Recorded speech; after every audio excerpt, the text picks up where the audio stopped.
The German artist Goethe quoted, "To have seen Italy without having seen Sicily is not to have seen Italy at all, for Sicily is the clue to everything." As this story goes, there once were 3 nymphs who danced around the world, taking handfuls of the earth, small stones, different fruits from the most beautiful and fertile places.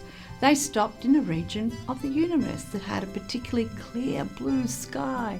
There, the dance became elegant, joyful, and between one step and another, the 3 nymphs threw into the sea everything they collected from the world. The sea lit up like a rainbow, and from the waves emerged a brand new, rich, fragrant and gleaming land. It was shaped like a triangle, as it had filled the space between the headlands that had been created right there where the dancing nymphs had thrown everything they found. Today, we call this place Sicily, and every year we tour there to experience the magic of the nymphs.